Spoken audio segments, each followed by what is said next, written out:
And what I'll do is I'll kind of set the stage in terms of talking about how to develop not only soft skills but also occupational skills in relationship to leadership, and in this case, compassionate leadership. So I'm going to go ahead and start the presentation. And again, anytime you have any questions, let me know. So let me give you a tiny bit of backdrop on who I am, because it relates very much to some of the concepts that you guys are really interested in. My name is Dan Martin. You can call me Dan, which is fine. Don't worry about professor or any of that stuff, because I'm on sabbatical, you know? See, I don't need to shave. Life is good. The reality of the situation is that my expertise originally was not compassion. Compassion came much further along the line. When I was a high school student, you guys are in high school? Okay, cool. No? Middle school. Middle school? Okay, awesome. So here's the thing. When I was in high school, I wasn't in high school. Why? You dropped out? I did. Actually, I don't have a high school diploma. So it's just evidence that you guys can drop out now and be not successful like me. No, I'm kidding. So here's the thing. I dropped out, but I went to community college, and I ended up going to college. And I was really interested in the turbulence of American society and society in general. So my original expertise was in hierarchy-enhancing behavior. What does that mean? Sexism, racism, prejudice, discrimination, the kinds of things that we all experience on a daily basis, no matter where we are in the world, in terms of caste systems or in terms of other debilitating problems in terms of society. Okay? So when I see educational inequality, it strikes a chord in me because I see it live on a daily basis, because of course I teach for a great school. As a matter of fact, it's the world's best school in Hayward, California, Cal State East Bay. It's the only university there. So it's easy for me to say that. How did I become involved in compassion? Well, after many years of being a complete sellout, I'm a social psychologist by training, but I was a smart social psychologist, and I did my PhD also in industrial organizational psychology, which enabled me to get a job in a business school, and that's where I met Tatiana. But business is really interesting in the sense that it's usually based on ideology, right? What's the most important thing in the world? Ideology. Well, that's a great answer. But if you're from a capitalistic society, you're probably going to say Money. money, cheddar, cash, dinero, Skrilla, right? Bacon. Sorry. So the bottom line is, as a business professor, I've always been studying things that make people feel really uncomfortable. As a matter of fact, if you ever come to one of my parties, you'll say, hey, what do you do for a living? And I never tell people, because inevitably I hurt people's feelings.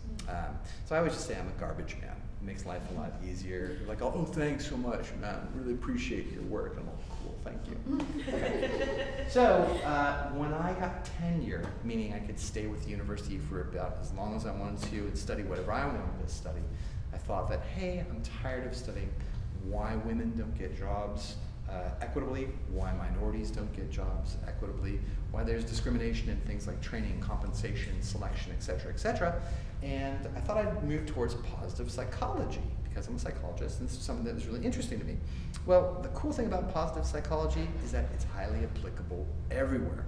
The bad thing about it is it's completely Pollyanna-ish. Pollyanna-ish. Anybody from Russia here? Okay, why am I saying Pollyanna-ish? What does that mean?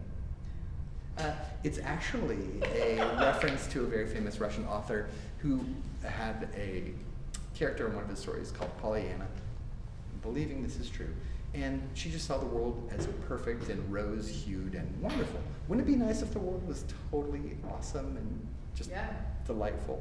Awesome. It would be, but that's when we have rose-colored glasses on. We're not paying attention to the full complexity of reality. Does that make sense? We can be happy people and still go, wow, that's a bad situation, we should address it. We can be, happy to help people in many ways, but if we're not really addressing the underlying problems, we're gonna have significant problems. So, I was invited by the medical school at Stanford to actually become a visiting faculty member. I thought this was pretty cool because, frankly, I would have done anything to get Stanford on my resume. I would have gone to any department there, including the janitorial department. So when they said, yeah, it's all about compassion, I was all, give me a break. Do you understand the world you're living in? Do you understand the complexity and problems that people suffer on a day-to-day basis? Or are you just in this, ivory tower doing ridiculous things with lots of money? Yeah, they are, you're right. But they're also doing good things as well. So I was like, sure, I'll take the job. But at the same time, I started, of course, looking at the data because I'm a data-driven person, not an ideology-driven person. Does that make sense? I go where the truth, as we define it, shows me. Does that make sense? So as I learned more about compassion, I started realizing, wow, this is something that's really important and missing from so many of our lives. And as I became to understand a lot more about compassion, I started realizing that, this is at the core of most of our great philosophical traditions, most of our great religious traditions, and how we're able to build trust and convey things like commerce, as well as benefits to humanity across the board. So what is compassion? Why should we focus on this? Well, I'll just give you guys a really simple kind of approach to understand compassion. Before I do, we know that this is good at the macro level, at the meso level, and at the micro level. So it's good for your body. How many of you have ever felt stressed out? Finals, can I say? Yeah, of course. So you understand what stress is all about. Does that have an impact on your physiology? Oh, yeah. Does that have an impact on your mental well-being? Yes. Right. Okay. So compassion is really good for both of those things. We also understand that it's good for a host of other benefits that involve things like ideology. Meaning, how many of you have ever gone to a doctor? That's a ridiculous question, of course. Okay, so medical doctors are under a lot of pressure these days. Why are they under a lot of pressure? They're under a lot of pressure because they need to push clients through their doors very fast. They get paid more the more patients they see on a daily basis, right? So the interesting thing is doctors who are not perceived as being compassionate take a lot longer with their clientele. Now this sounds kind of counterintuitive, right? Well, the reason why is because doctors who are perceived as being compassionate address the real issue with their patient, which is, I care about you. Okay? Having cancer is having cancer. It's going to be the same either way. But when you know that your doctor cares about you, you're not going to be bombarding them with questions until you feel they actually care about you. You'll feel it the first time. Not suggesting that people should do this to increase their bottom line, but the interesting thing is it does facilitate that anyways. It also prevents malpractice lawsuits and a host of other things. Thinking about becoming medical doctors, anybody? Smart move. Insurance is terrible. Anyway, we'll talk about that later. So this is an important part of the world, but we don't see it. And when we see it, it's really a weak kind of approach. An approach that involves Hallmark cards, or maybe balloons, or maybe, hugs. I'm going to introduce you to compassion in a slightly different way, which could be a little bit scary. Don't be scared. We'll be silly about it and dive into it. So what really is compassion? We'll take 3 elements. Yes, that's my daughter going down. You guys know where this is? Yeah. It's right. Fields? Yeah, exactly. It's right near the Bay Bridge, and this is a very famous sculpture of a bow and an arrow, and it's exceptionally ugly. But it says right underneath there, "Do not slide down it." So I was trying to be compassionate and let my daughter have a little fun while she's breaking the law. Anyways, it's another story. So the first component is something that you're probably familiar with when we talk about compassion. The first component is being aware of another's suffering. How many of us are aware of suffering? I think all of us are, and the reason why is because from an evolutionary perspective, it's hardwired. If you ever walk with a little kid through San Francisco, what's the first thing that happens to you? They grab your hand and they look at the homeless person that's probably near AT&T Park where they sell fries for $8, and they say, "Can you give this person? Can you give this person something? Can you help this person?" It's only after we become a little bit older that we put blinders on. We say, "I can't focus on that. I have to worry about myself." Does this sound familiar to you? Do we all do this on a daily basis? When we're watching television or YouTube late at night, and there's one of those ads about refugees, do we quickly turn the channel, turn Family Channel. Listen to me, I'm so 1980s. Do we quickly go to another website? Because we can't take the pain. It hurts so much. So being aware of another's suffering is the first component of an action-oriented definition of compassion. Notice awareness of one's own suffering. How many of us just put away our own suffering on a daily basis? Yeah, I think most of us do. We would not be standing here right now or sitting here if it wasn't for our own desire to be really strong and ambitious. Would you agree? Yeah. It's a Sunday afternoon. You guys are doing amazing things being here. But the reality of the situation is we don't pay attention to ourselves, and what ends up happening? Do we grind ourselves down on occasion? So we'll talk about that. So this is really the first component. You might think of this as mindfulness. Is mindfulness really important? Have you guys been bombarded by SEL, socio-emotional learning? So mindfulness is completely awesome, and this is why we teach our military snipers how to be mindful, because they can kill with that much more efficiency if they're not being bothered by anything else. So the reality of the situation is if you give mindfulness skills to a psychotic person who doesn't care about humanity, they'll just be able to pull people apart that much more efficiently. So let's not kid ourselves and say we actually need to put all these things in context. So again, I'm going to invite you to challenge some of these standard fare types of approaches, because something's popular, people talk about it, and everybody buys it. But we need to dive in, and we'll do that today. So this is the first part of our definition. The second part is another thing that you hear about quite frequently as well, empathy. Having an emotional response to another person's pain or your pain. So how many of you have seen somebody and felt empathetic? You sympathize with their plight. You say, oh, that could be me, or I've been there before, right? Okay, empathy is critical, and I have a lot of colleagues who study empathy. I have so much respect for these folks, but the reality of the situation is if we wallow in the world's suffering, what happens to us? We suffer as well.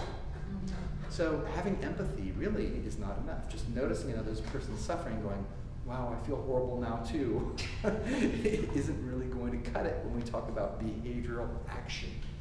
That leads us to the third part, which of course is doing something about it. And that's what you are all doing here today on this lovely Sunday afternoon.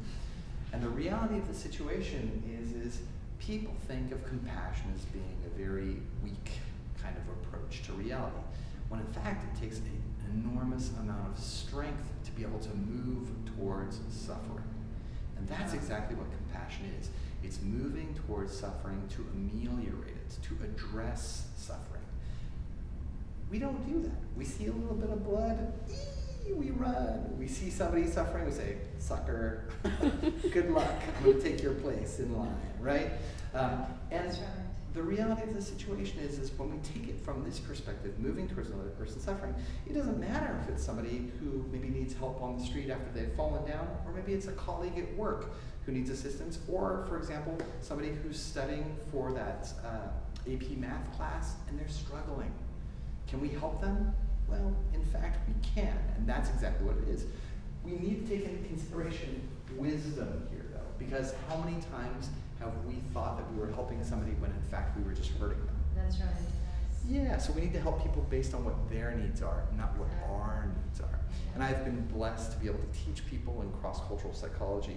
I've had many different students, graduate students in clinical psychology, whose hearts are so tremendously huge that they want to force their ways of help down people's throats who don't need that kind of help. Kind of framing this, but how do we really start to understand what this looks like in reality? Well, let's take a couple different perspectives on this. So when we think about this, let's give you a little bit of a backdrop in terms of the neuropsychology of emotions. Let's not even bother calling it the neuropsychology of emotions, because that just sounds like a mouthful. I have a colleague, a brilliant clinical psychologist from England by the name of Dr. Paul Gilbert. Paul has actually been knighted because of his contributions to the well-being of the English population.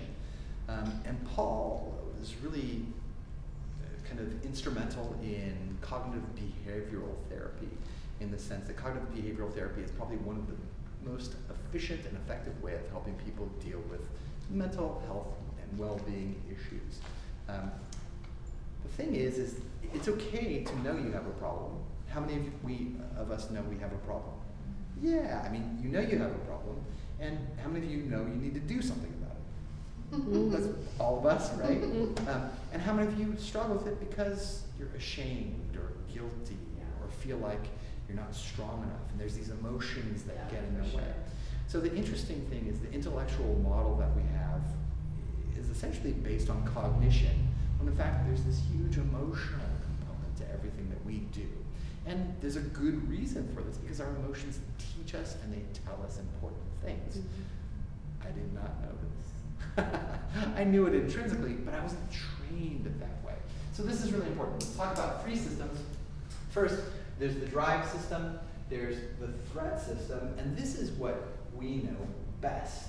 The one system that we never talk about is the soothing system. So let's walk you through these systems very briefly. I'll just stay here for a while and talk about that. Is anybody wearing Nikes right now? All right, awesome. What's the Nike tagline? Just do it, Nike. Yeah, exactly. It's just do it, okay? So when we think about the drive system, in essence, what it's telling us is, hey, achieve, go for your goals, be ambitious, tackle those things that you want to tackle. And we all feel these things. We all think, yeah, when I grow up, I'm going to be X, Y, Z. I never thought I was going to be a professor. I let myself down. Anyways, the bottom line is this, is that our drive system is pushing, go, go, go, go, execute. You can do it. This is going to be great. However, when we think about our drive system, we have to think about the flip side of this. How many of us are really driven but are terrified we're going to fail? Yeah, so in the world of employees, yeah, I want to go get that new promotion and really work really hard to get that, but what if I don't get the promotion? I've told all my friends, everybody knows what's going to happen, okay? In the case of, like, my daughter, she just went out for the cheerleading squad, and it was terrifying. She didn't know if she was going to get on or not, and she got on, which is really amazing, because it's not very much like her. But I was very happy and excited. The bottom line is she was stuck between these 2 systems, the drive and the threat system. I want to achieve. What happens if I don't achieve? Okay, the threat system is probably the most important system that we can talk about for a couple seconds. How many of you are terrified of being thrown out of a roller coaster car because we're over here near Great America? It's scary, right? But if you know you're safe, it's exciting. Life, though, doesn't give you rails, and it's chaotic, right? And our fear system is there to help keep us safe, right? So when we look at the world, we see the world and we say, it's full of danger. How many of you are scared of flying? Of what? Of flying? Yeah. So I'm scared of flying. Don't tell anybody. This is on video. I'm scared of flying. Why? Because humans aren't supposed to be 30,000 feet in the air. But I also know that things are, over-engineered. I know that there's huge amounts of safety redundancies in planes, and there's no reason to be scared because it's more dangerous for me driving down here at Santa Clara than it is for me to get on a plane and fly to Moscow or, Thailand or something like that. The bottom line is that we see a plane crash 1 out of millions of flights annually, and suddenly we become obsessed with this. Am I going to be the person that goes down, right? So our threat system exists for a good reason. It's to keep us safe. The interesting thing about this is that we really don't make the distinction between psychological threat and physical threat. And our bodies respond accordingly, and we'll talk about that a little bit later. Let me for a second talk about your content system, your safety and your soothing system. When you see primates, like maybe monkeys, gorillas, orangutans, are they cute? Yeah. They can be kind of cute. They spend a lot of time doing what? Being lazy, playing around. They fight, they do all the things that we do, but they do something that we don't see ourselves doing very frequently. They will pick the nits out of each other's fur, and they'll just kind of be next to each other. Yeah, that's right. And just kind of close. Yeah. And the Cuddle. reality, they cuddle, right? They find space to be close to each other. As humans, we're moving away from that oftentimes, and it's still part of who we are. So we need to find a way to go ahead and activate this soothing system. There's a bunch of different ways we can do it. You better say yes. Do you love your mom? Yes. Okay, this is on video, yeah. The bottom line is that your mom does what? Sometimes your mom tells you what's right. As a matter of fact, she probably tells you too frequently, and you're rolling your eyes. The bottom line is she also does what? Nurture. Does she nurture you? Yes. Does she give you kisses and hugs? Yes. And what happens when you are far away from home and you need somebody to talk to, and your shoulders are like this, you feel this burning in your head, and you're just tense, and you call your mom? What happens to you physiologically? You don't know what to say. Just a little bit of a relaxation, or maybe your best friend, or maybe, boyfriend, girlfriend, husband, wife, etc., right? So we really want to think about this. This is having a physiological effect, and we need to go ahead and address this. We can do this in a large-scale circumstance as well. There's whole systems for this where people make lots of money, right? Do you guys pay money to go see comedians? Yeah. Maybe not yet, but you will. The bottom line is, yeah, there are people who get paid to do this kind of work, right? Do we pay to get massages? Yeah. Do we pay to have people take care of us in special ways? I think so. So the reality is we do need to focus a little bit more on this. This is a quick overview of these three core systems.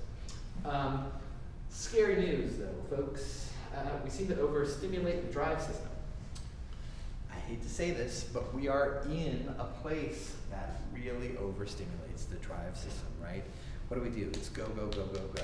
It's be on top. It's be number one. It's be competitive. And there's nothing wrong with this, but if we're not addressing the needs of the soothing system, that's when problems might happen. I see this a lot in terms of whole societies. Let's stop for a second and think about how ideology impacts the well-being of whole generations, and you see this cross-culturally. I have a lot of colleagues and friends who come from a wonderful country, China. China had a one-child policy for a long time. Nothing wrong with that on the face of it. But if you do this for a couple generations, and then you have a burgeoning middle class and a lot of wealth, you start seeing kids having opportunities all over the place. There's nothing wrong with that either. It's a beautiful thing. However, when you have the expectations of multiple generations crushing down on an individual to be the best they can possibly be, suddenly that child suffers in a very significant way. Whether or not they have the money and the opportunities that are put in front of them, they're still normal human beings. Does that make sense? It doesn't matter how smart they are, but there could be challenges. So we do want to think about this, and we do want to understand that there can be a lot of overstimulation of the drive system. We know that people with a strong threat and drive system seem to feel the need to prove themselves, right? How many degrees can you have? How many certifications can you have? Where are you in terms of the rankings, top of your class, et cetera, stuff like that, to constantly achieve. It's interesting. We do this all the time. I sometimes feel the need to do this myself. It's not enough that I have a PhD. I'm going to be retrained in a different thing. And you just see this chronically. I have so many friends who are on their second or third postdoc. I'm like, would you just stop? Be what you are. It's okay. We know that the drive system is linked to status-seeking competitiveness and working to avoid rejection. Rejection is part of life, folks. It's normal. It's not a bad thing necessarily. All right, let me ask you some strange questions. Yes, it is true. I did work for the U.S. military, so when I do talk about killing people, I know what I'm talking about, at least from the psychological perspective. And to keep it fresh, and not just talk about compassion, let me ask you, what's the best predictor of whether or not somebody else will take another person's life? It's a weird... Past history, maybe? It's a great response. Yeah. What else? Take a stab at it. Sorry, stab at it. Lack of compassion. Maybe a lack of compassion? No? Yeah. There's psychological well-being. There's psychological well-being. You would think so, right? I mean, we always say, oh, these people are really messed up. It's not that. Yeah. One more guess. No, they don't value life. They don't value life? Okay, so you guys are all like right there, and I want to acknowledge every answer because, yeah, they're great answers. So way back in the day, in about the 1900s, 1917 to be exact, something significant happened in the history of the United States. The United States entered World War I and sent a ton of soldiers to Germany, where they fought against Germans in trench warfare. The interesting thing about this, Germany and France, The interesting thing about this is that when the American soldiers got to the trenches, they weren't very far from the German soldiers. They were about as far as I am from maybe the end of this room. And they would pick up their weapons and they'd look at the German soldiers, and what were they looking at? They were looking at young men who looked exactly like them. Mm-hmm. And they looked at them, and they would aim their gun, and they'd tilt their guns up, and they'd shoot in the air. And the American military commanders found out about this. They're like, kill the enemy. And what they started to realize is that the closer you are to a human being, the more difficult it is to actually kill them. Not technically, but psychologically, when you recognize another's humanity, suddenly you're recognizing yourself in this person. Does this make sense? Mm-hmm. So there's this intrinsic kind of relationship between us that we cannot stop. Mm-hmm. Now, we've done a great job of, putting those away by training our soldiers quite efficiently, but now what are we dealing with? We're dealing with about 20 people killing themselves on a daily basis Mm-hmm. based on post-traumatic stress disorder. So we're good at training people to be killers, we're really bad at retraining them to enter society. So I bring this up because this compassion, this shared humanity is intrinsic to all of us. And it doesn't matter, yes, there is significant problems in terms of racism. Yes, there's significant problems in terms of the way that we classify each other. However, we are intrinsically based in this kind of compassionate modality. So what is the best predictor? This is why we've always used ranged weapons. How many of you have ever used a bow and arrow? A spear? You've used a bow and arrow? Impressive. I almost got shot by a bow and arrow once. That's another story. We've used bow and arrows, spears, bullets. Now we use missiles. We use drones, right?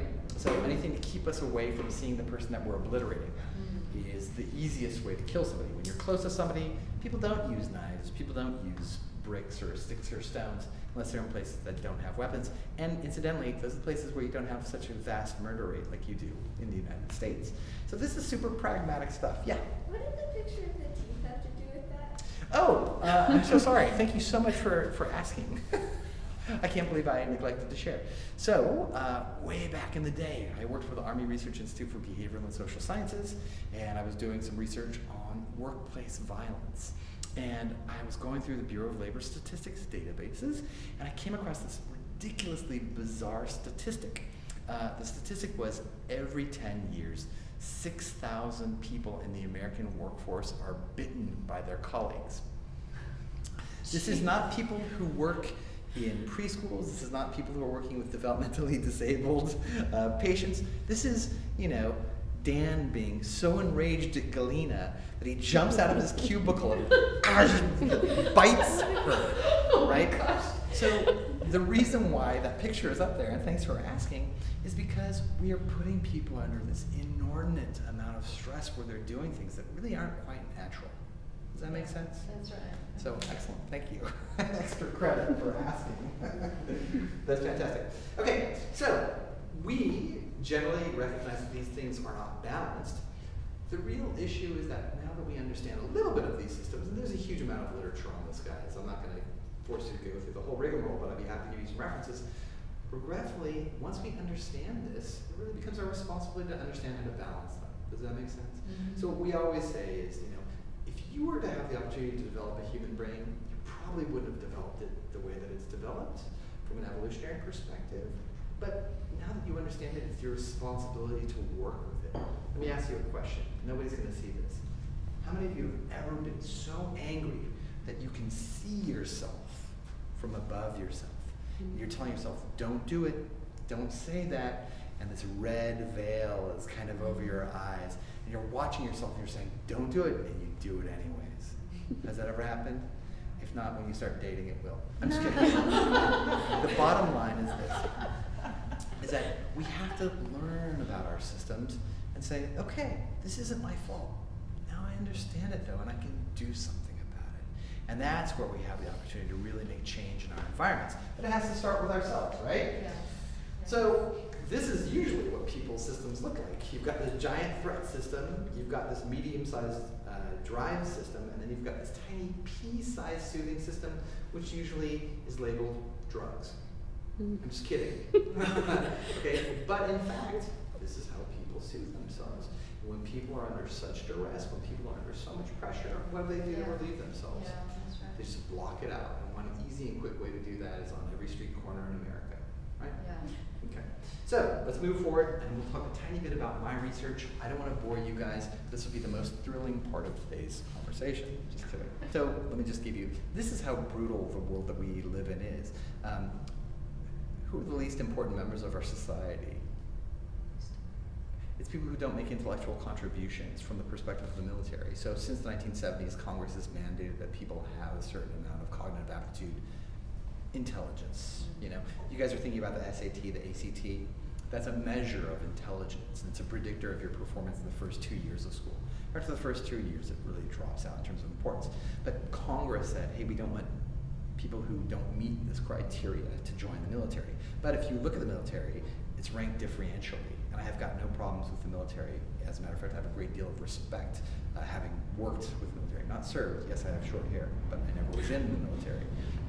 So the Navy usually has the lowest cognitive aptitude required. That's because these are the people who are storming the beaches, and they're probably going to be mowed down first. Second is the Army, third is the Navy, and then fourth is the most technological, right, the Air Force.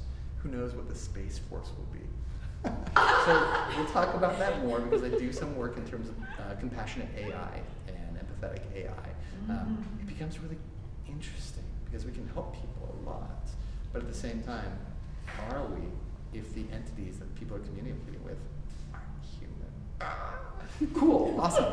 And I'm goofing around. You guys are now family, so please, this is my silly sense of humor. No offense. You'll be making more money than I am right now in your sophomore year in college. Thank you, I appreciate that. Yeah, I actively work against people who are manipulators of people's norms. But let's talk about that really quickly. I do teach people how to influence and to use power, but not the dark side of the force. So again, you made a daring request for me to be here. I'm interested in your careers for a bunch of different reasons, and I'm teasing all together. I try to get people's goats. You know this, right? Why did you choose those careers? What is about those careers that interests you? It's funny, right? I didn't know what a psychologist was. I had no idea. Because my parents were blue-collar people. They were just like, you go to work, go sweep.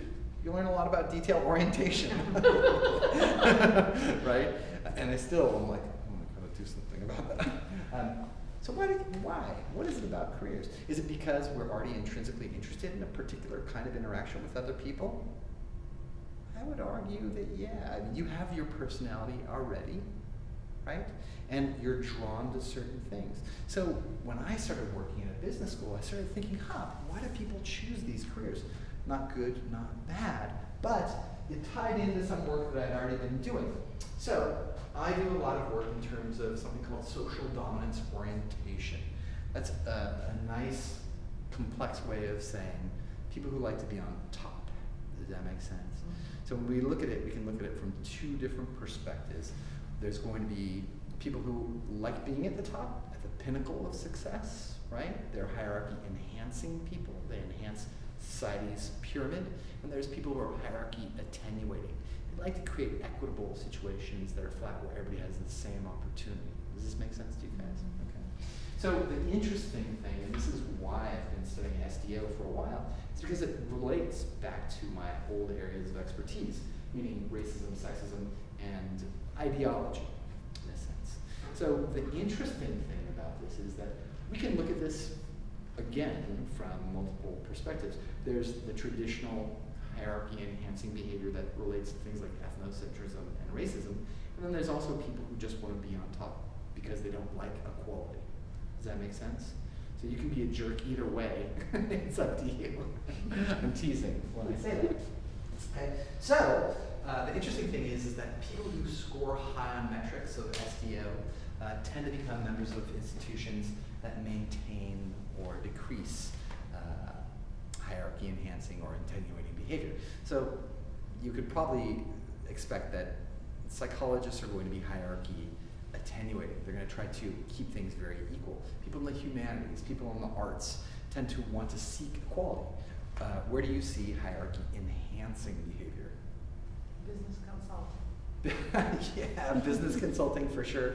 Finance, economics, medical practitioners, actually. Lawyers back in the day when most of it wasn't done through AI, right?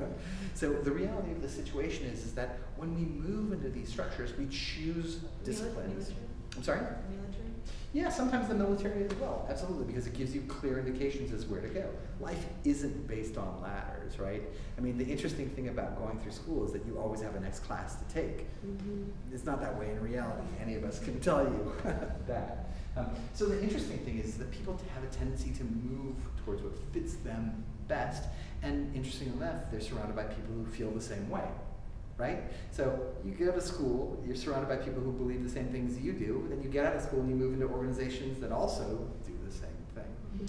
So nothing wrong about this, but I'll share with you some of the things that have the consequences of this kind of interaction.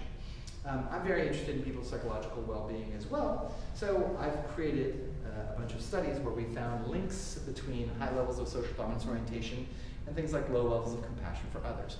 Well, this really shouldn't shock you. If you've ever talked to an old school economist, they don't see human beings as anything besides human capital and maybe productivity. So they're not interested in whether or not somebody's parent is passing away. They need them to finish a project at a certain period in time. Does that make sense? Okay. And again, I'm not disparaging economists in any way, shape, or form. The sad reality is that we also find high levels of SDO associated with increased levels of fear of compassion. Now, this is always an awkward thing to say, but have you ever been worried about offering compassion to another person? Maybe they're going to take advantage of you, or maybe they're going to abuse your kindness. Yeah. Have you ever felt worried about receiving compassion from others? Maybe it would make you feel weak, like you're not strong enough to take care of yourself. Yeah. Or they're not genuine. I'm sorry? Or they're not genuine. Or maybe they're just not being genuine. Yeah, there's all these wonderful, benevolent, domineering types who will say, let me take care of you. You obviously can't take care of yourself. Yeah. Be that as it may, the reality of the situation is men in every culture, across every historical era, have been taught not to accept help because that just expresses their weakness. What's the first thing you teach boys? To be strong, to be tough, and not to need any assistance in any way, shape, or form. Right? So it's really interesting. We can talk about that in terms of suicidology. I'm not going to today, but let's move forward and talk about the real ramifications of high levels of social dominance orientation and depression. These are people who are isolated from other people. They don't want to be engaged with other people because that would diminish their own importance. These people are more anxious. What if they lose their place on top of a hierarchy, and they're stressed out because they know they constantly have to achieve. All right?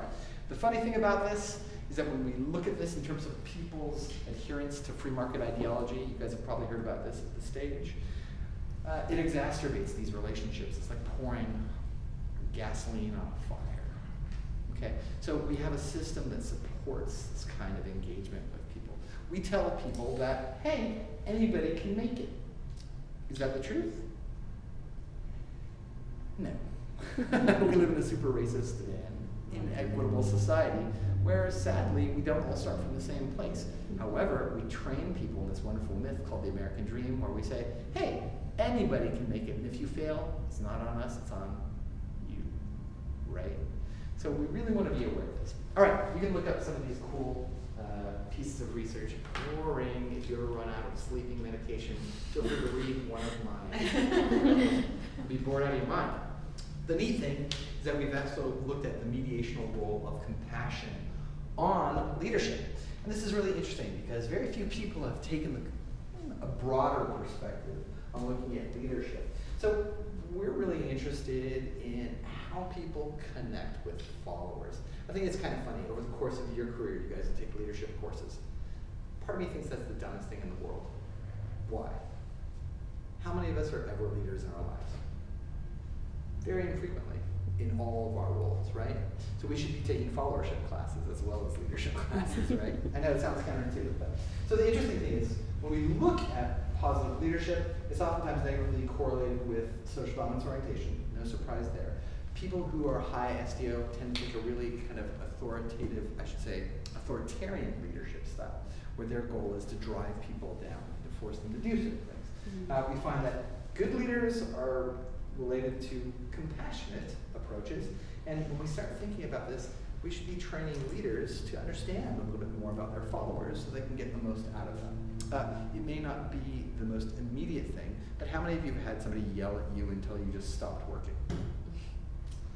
You know, mom, dad. No, I'm kidding. All right. Or your boss, or whatever the case may be. The reality of the situation is at a certain point we just shut down and we That's don't right. work. Yeah. So we need to start thinking about this in a better and more interesting perspective. All right. So let's talk a little bit about blocks compassion, because it's not enough to tell people, be nice to people in your trouble. Because that just doesn't work. Like, what the hell does that mean? Excuse my language. Right? So when we think about extending or receiving compassion, we're worried oftentimes that others might take advantage of us if we're being generous with our compassion to others. We might think that if we receive it from others, the manipulation might happen, as we talked about before. And many times we fear that we're being overindulgent when we actually are giving ourselves a break to catch up, to recharge, right? So this is from some work that I did a couple of years ago, and I want to just point out some interesting relationships. Correlation is just the link between one number and another number, but in the behavioral and social sciences, it's very rare that you see super significant and highly correlated kinds of results like this. So this is from a population of students from Cal State East Bay, where I'm a professor, a tenured faculty member. You can see that when people are fearful of giving compassion to others, they have high levels of stress, significant levels of stress, significant levels of anxiety, significant levels of depression. However, when we look at people's capacity to receive compassion from others and compassion for themselves, suddenly these significant correlations leap up. And this just tells you the very things that we need most are the things that we're pushing away when we stop receiving compassion, when we stop being willing to offer it to others and ourselves. So I want you to think about how vicious we are to ourselves. For 2 seconds, think about the verbal conversation you have in your mind with yourself on a nightly basis when you go to bed. Would you ever talk to anybody like that? Would you ever call somebody the names you call yourself? Would you ever berate somebody the way you do yourself? I think we all know, and I feel comfortable saying this because I work with thousands and thousands of people, and also this is what the research tells us, and I do the same thing when I go to sleep every night. The rumination kicks in, and suddenly I'm thinking, I could have done a better job working with Gooddler this afternoon. I should have brought this, I missed the opportunity to talk about the teeth. Thank goodness that student was here, right? So the reality is if I didn't know this stuff, the teeth would be replaying in my mind over and over. I'm a failure. I'm supposed to have a doctorate. How can I do that, right? Nah, I'm totally laid back. Anyways, what we want to do is we want to really start thinking about comprehensive psychology of engagement. What does this mean? We want to start thinking about how we can be compassionate towards others, receiving it from others to ourselves, and then saying, hey, I'm lonely, I'm scared, and in this circumstance there's nobody to help me. How can I hold my own hand through this? Have you ever been able to do that? It's a tough thing, and it sounds silly, and it sounds maybe simple, too simple. But the reality is you are your best friend, and we really want you to be in a position where you're able to say, okay, I understand that I'm really struggling at this moment in time. And I also want you to start thinking about this really important person who you know, but you haven't met yet. This is really weird. And no, I'm not on drugs. I want you to start thinking about your future self. Your future self is totally successful, right? They're a programmer. They're an admiral in the Navy. They're doing great stuff in terms of fashion marketing, right?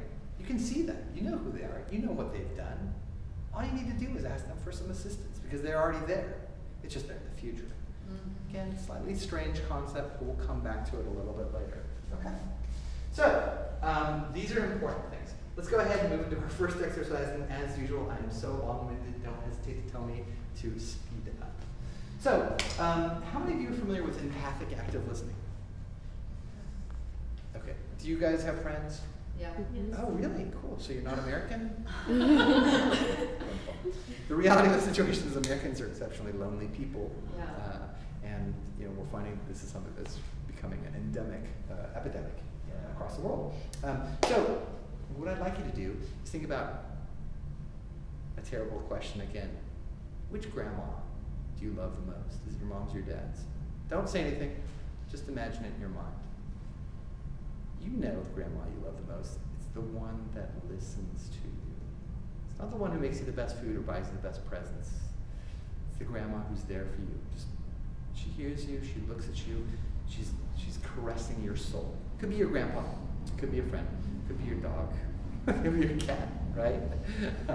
So the reality is we want to extend that kind of opportunity to everybody in this room in terms of listening, in terms of paying close attention. How many of you are good at eye contact when it's comfortable? You don't want to look at somebody so much that they feel uncomfortable? It's like awkward, like when you're on the bus and somebody starts staring at you and you're all... So, reality of the situation is we want to be good active listeners, want to hear when somebody's talking to us, when somebody says something, we want to respond empathically through facial gestures. Our facial expression is pretty much the same across most cultures. Yeah, for the most part. There's some interesting new research about that. We don't need to go into that.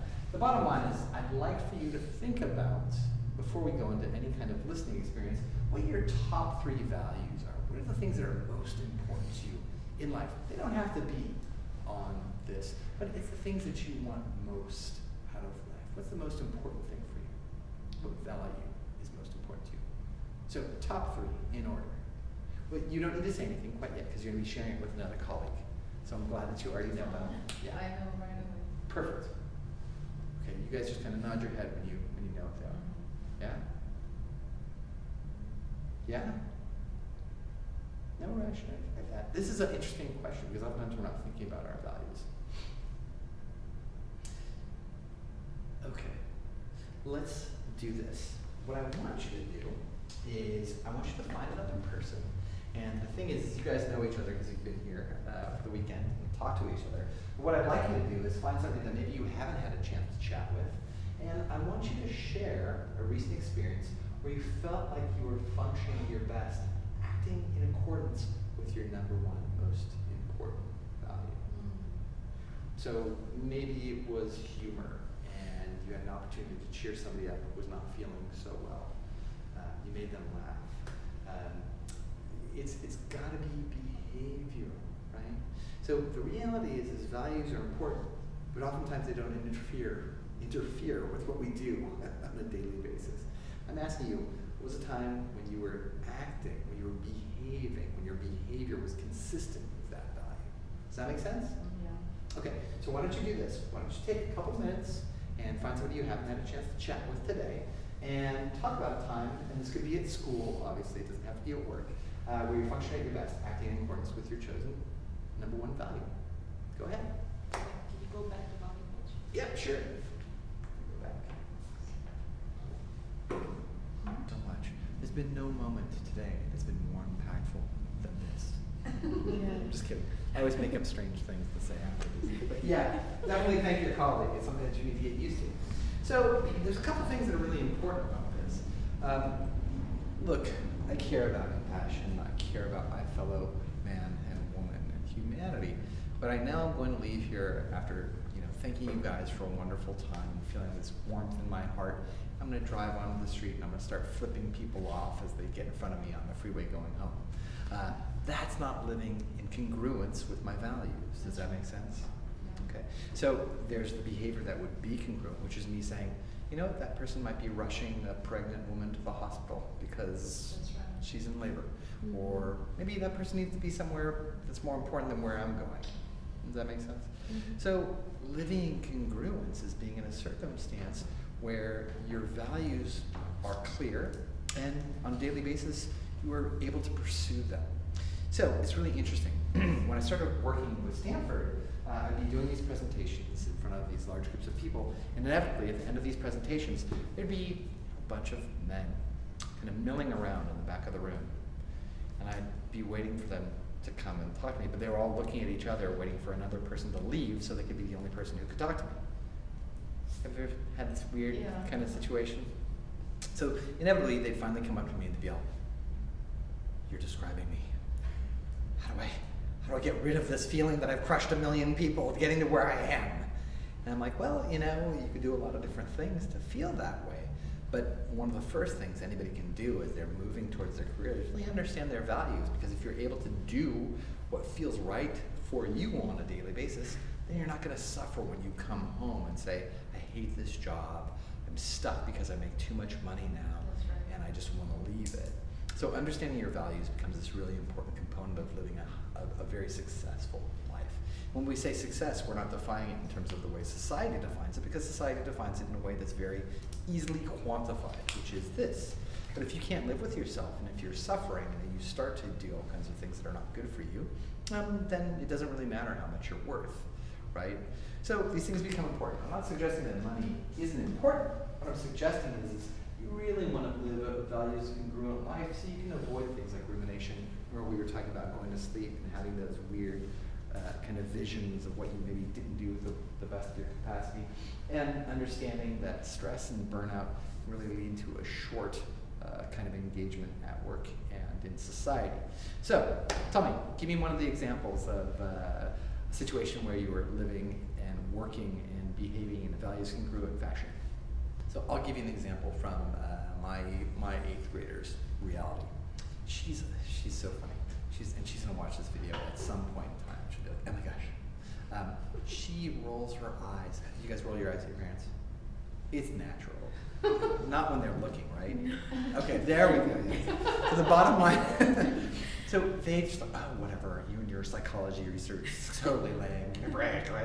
But a couple weeks ago, maybe this is a month or so ago, one of my daughters was following her friend on Snap. I didn't even know what that was. No, I did. Okay. She was following her friend on Snapchat, and she thought for some reason she was having a really terrible time. She was worried, like, is she gonna hurt herself? It became this really scary thing. And suddenly my daughter called me, and she's like, hey, Dad, what do I do in this circumstance? I'm like, here are some resources that you can potentially use. And she's like, yeah. Immediately she wrote her back and was like, yeah, if you're really worried about anything, you can feel free to talk to me, but if you really need to talk to somebody with more experience and expertise in this, then you should call this phone number, or you can reach out via this text line, or whatever the case may be. She was so proud of herself, and I was thrilled for her. Her friend was fine. It was not a problem. She was maybe overreacting. But at the same time, she was living in congruence with her desire to help her friend, and friends are really important to my daughter, as friends tend to be when you're moving through adolescence, right? And being an adult. So think about that. Think about when you feel good, and then also think about when you feel bad. Is it potentially that because you're not behaving in a way that's consistent with what you value the most? This is what I just want you guys to start peeling back, because many of us move through our lives doing what's right, not for us, but for other people. Does that make sense? That's right. Yeah. So I know so many students whose parents are like, become an accountant, become, X, Y, and Z. I have so many friends who are entrepreneurs, who are medical doctors, who have never practiced medicine because their parents said, you're going to become a doctor, and that's all to it. Mm-hmm. And they just didn't want to do that. They wanted to become a guitarist or something else. Brilliant people, just not expressing their values. Does that make sense? Okay, so we want you to know. We want you to start understanding a little bit more about this stuff, right? There's introversion, extroversion, neither good nor bad. I think one thing that's really important is that we're really sensitive to judgment, aren't we? And I don't say this in particular for people from 8th grade on. I say this for adults. I know I'm the world's most petty person. You say something negative about me, I'll remember it for years, And I'll see you, and I'll be like, I hate that person. Oh, hi, how are you? Yeah. Anyways, I'm kidding, I'm working on it. But the long and short of it is that we're predisposed to be this way. And sometimes we're so good at being aware that people are going to judge us that we just don't even share. So there's nothing wrong with being independent, that's for sure, right? The interesting thing is, how many times have you learned something from somebody that they shared with you that was when they were most vulnerable? Has that ever happened? Yeah. So it's not to suggest that there's a right or a wrong, but the interesting thing is that when we share with each other, it's almost like this environment, right? I'm sure one of the first things that you guys talked about being here is that there's no wrong answer. There's nothing wrong that you can say, because we build from different things. Mm-hmm. So, when my friends found out that I was a psychologist, you guys will go to like one of these 20th year reunions. People are like, oh wow, I thought you'd be dead by now. You were that guy who dropped out of high school, right? So it's neither good nor bad, but I encourage you to say, hey, when I want to be by myself, be by yourself. That's totally awesome. And at the same time, you're a strong person and you have a great deal of fortitude. And the thing is that people will take pot shots at you all the time. And that's just part of life and reality. And you can just be like, oh, okay, cool, that's your perspective. I'm gonna keep on moving. Does that make sense? And it doesn't mean we have to buy into their perspective, because they could be right at that moment, but it certainly doesn't mean they're right the next day, or 6 months from then, or 10 years from then. So you're always growing, you're always changing. Do what's right for you at this one moment. Yeah. But it's interesting because we are so sensitive, because we have to realize and we have to recognize that, oftentimes we do things that run contrary to our values, and that might lead us to do illegal things. And there's tons of wonderful, amazing people that we hold up as heroes who did illegal things, like Mahatma Gandhi or MLK. Their actions were illegal at that time. It doesn't mean that the laws, though, were justified. Yeah. So we do need to focus on our values. I think that's wonderful. And speaking of families and holding them up, will you adopt me? Okay. Well, Yeah. So, you guys are too young to remember this person I'm going to talk about, but the interesting thing is our drive cycle, remember our ambition cycle, oftentimes it takes us directly into our fear and threat circle. Yeah? Has there been a circumstance like this? Like when you're studying for finals?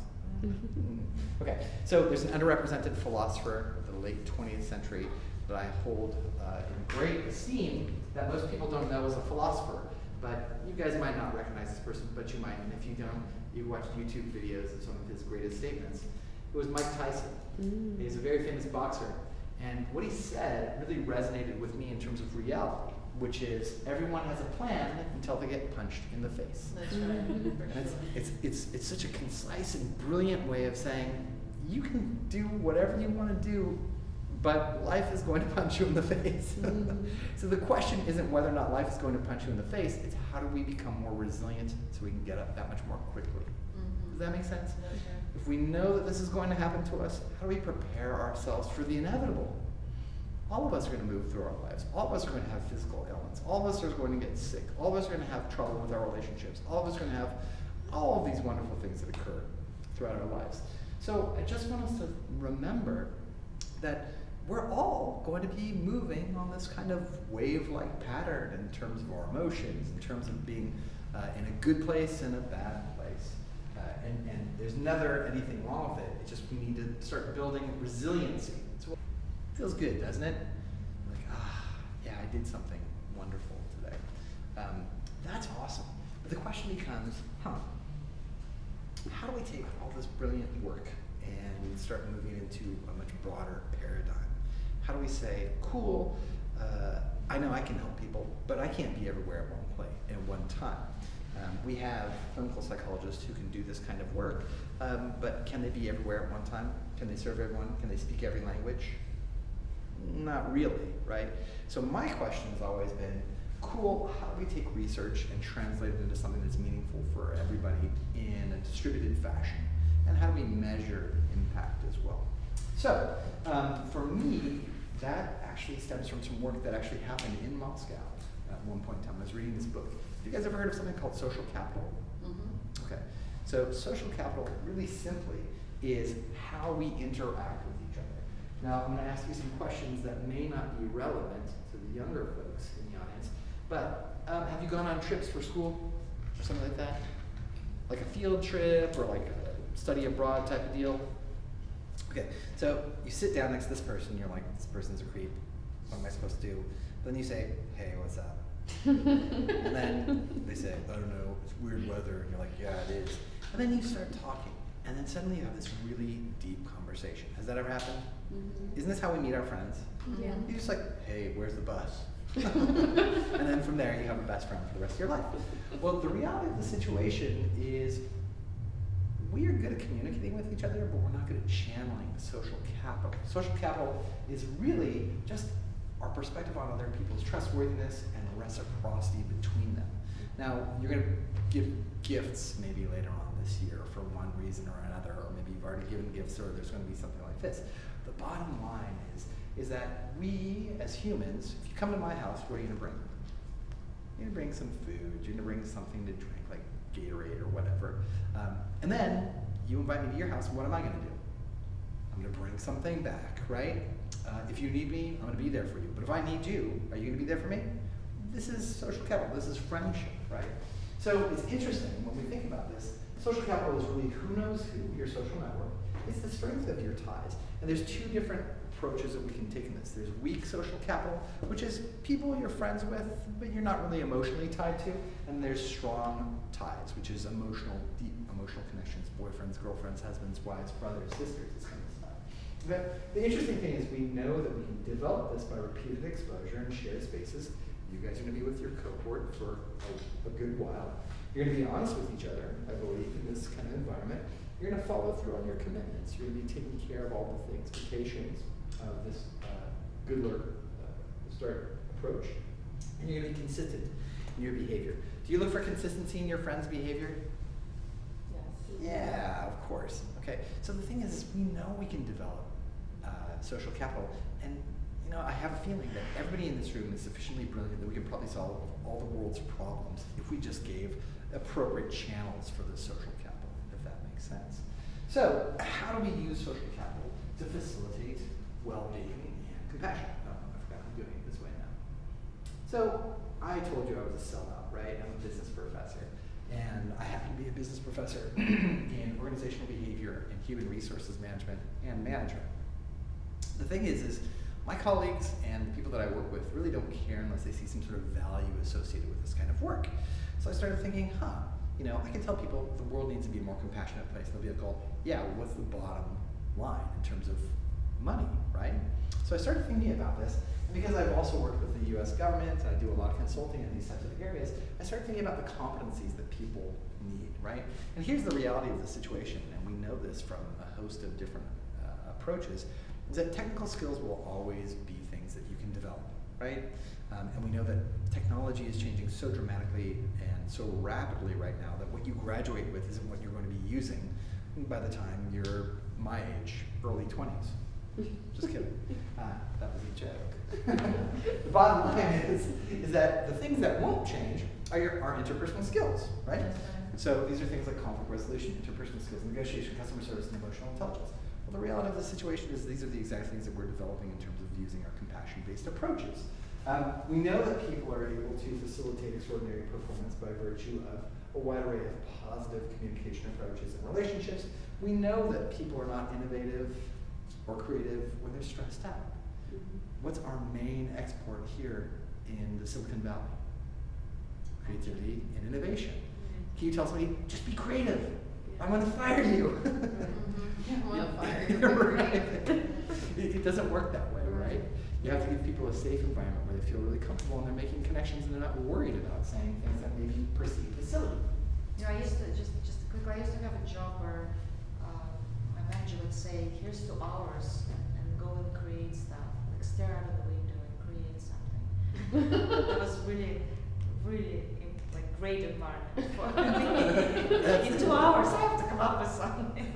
It's funny because on one hand it's awesome in the sense that you have that freedom, but then there's the ticking clock, right? Oh my gosh, 30 seconds have gone by and I haven't She's created. like, I don't want to do anything, just stare out the window and be creative. That's okay. That's funny. The interesting thing is it's also important for the things that we say are so important in Silicon Valley, like engagement or psychological capital. This is people's desire to work together effectively and to be excited about the work that they're actually doing. So let's zip you through and move on to, what we decided to do with this. So a while back, I was developing, so it was really interesting. You guys know the CSU system, right? How many of you are thinking about going to the CSU system? Come on, please. Your parents would be so upset if you actually said that.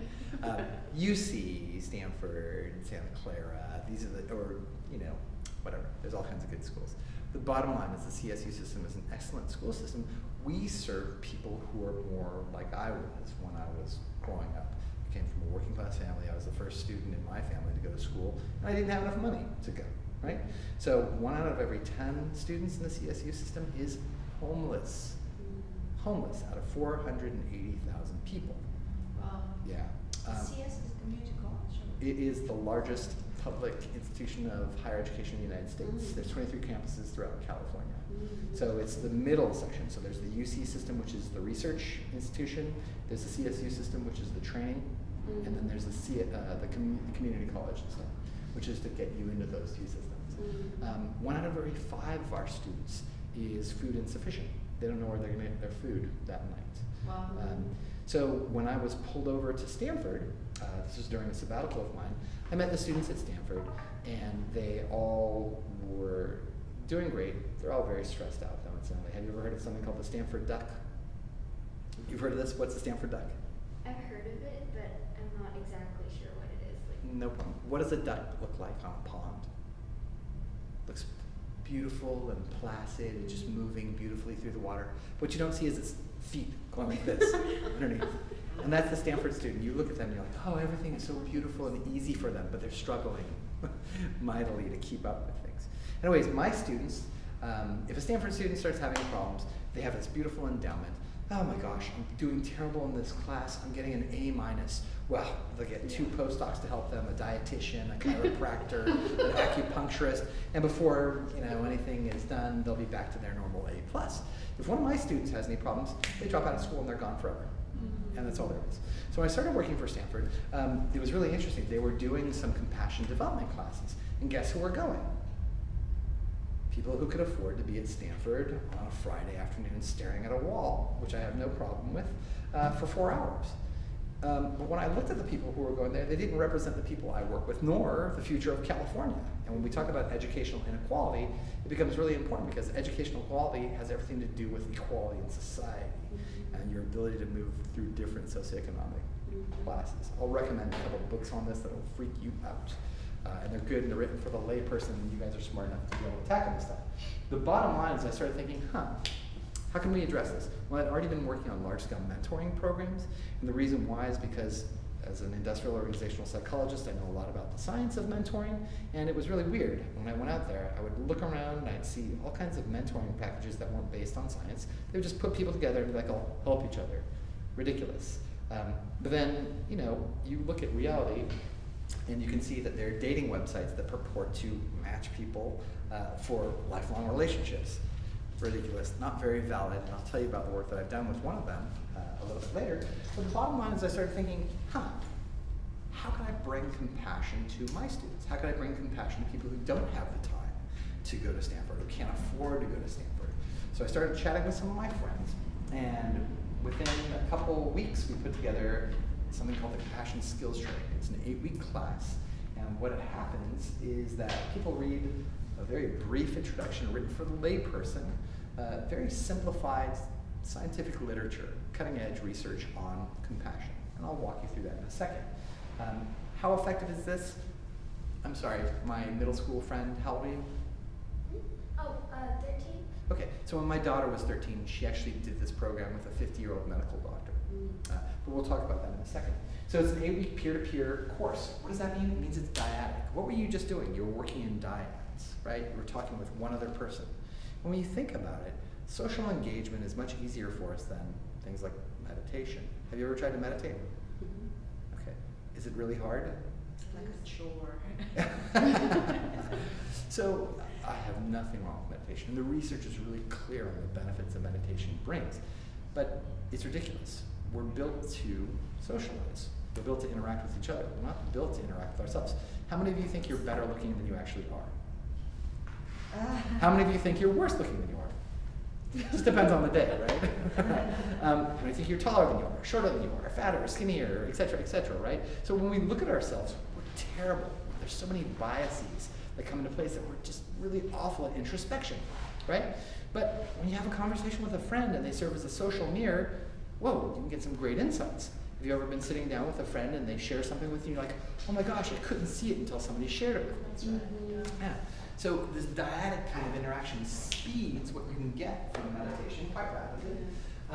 Once people are finished reading the brief content, they go into a video chat. The video chat is just like, well, what kind of video chat do you use? Do you use like WhatsApp? Do you use Skype? What do you use? Messenger video call. Messenger video call? Okay, cool. WeChat? Anybody has any friends in China? Okay. They made Instagram into like a FaceTime now. Oh, is it really? Okay. Insta. Yeah, of course, I know. What's that? Yeah, I use WhatsApp. So the bottom line is you're familiar with that. And the interesting thing about this is it serves a couple different purposes. One, people can see each other's emotional response. Two, they're able to see themselves, so it meets our narcissistic needs to be in the picture ourselves. And three, it's psychologically distant enough that we feel comfortable.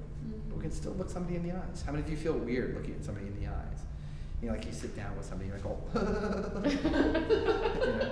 So this is a problem that many people have. It's not based on age. It's based on engineering. No, I'm kidding. There's some interesting things to talk about.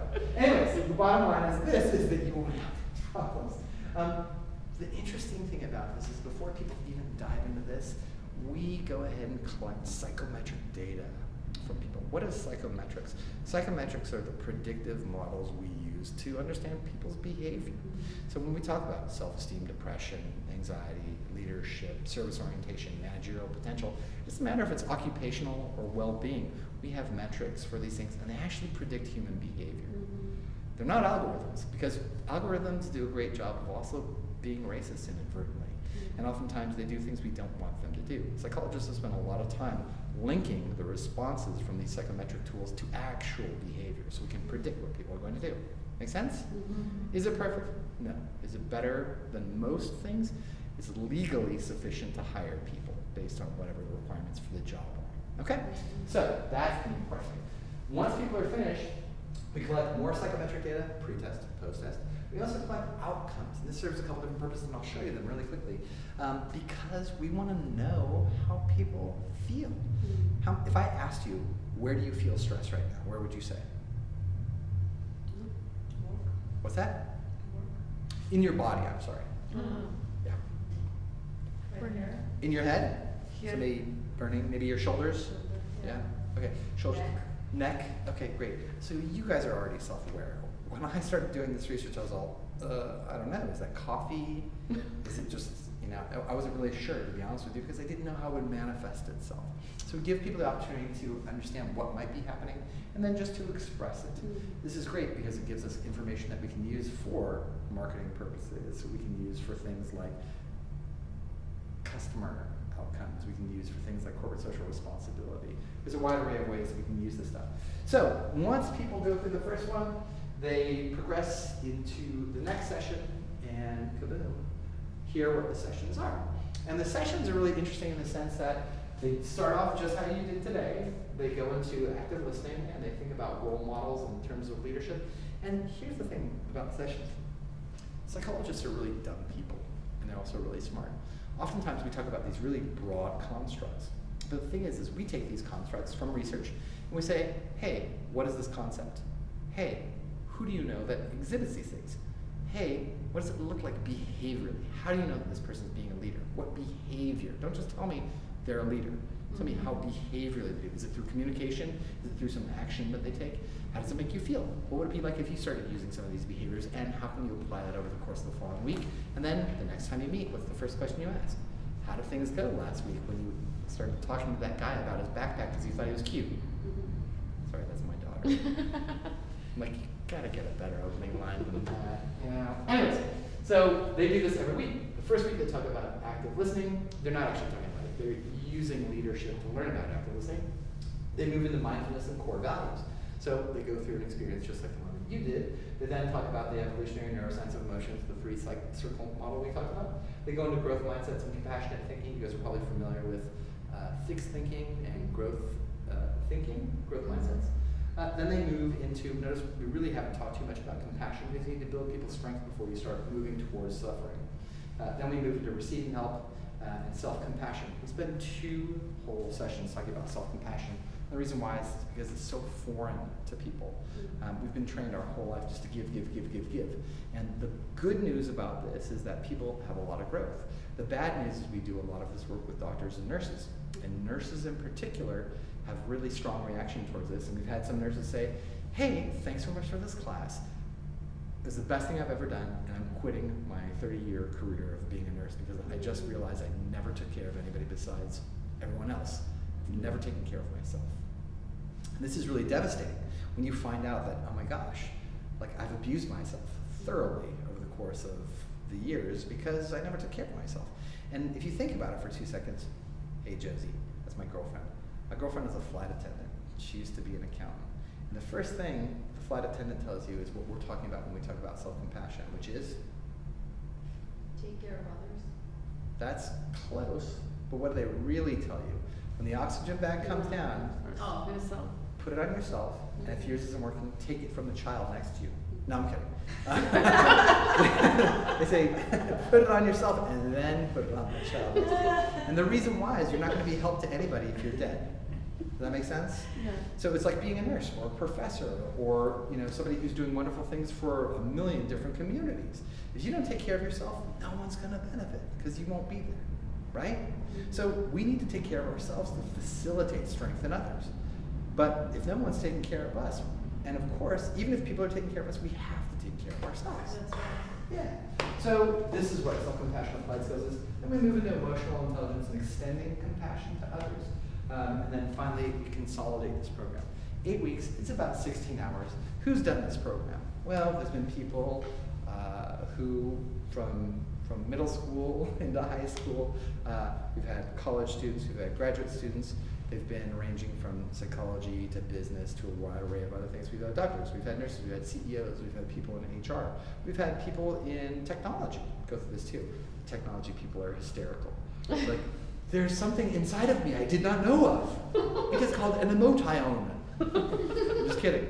Okay. Anyways, the bottom line is we move into our lab description. So can I jump on mine really quick? Sure. Students are matched with people based on a really interesting psychometric assessment.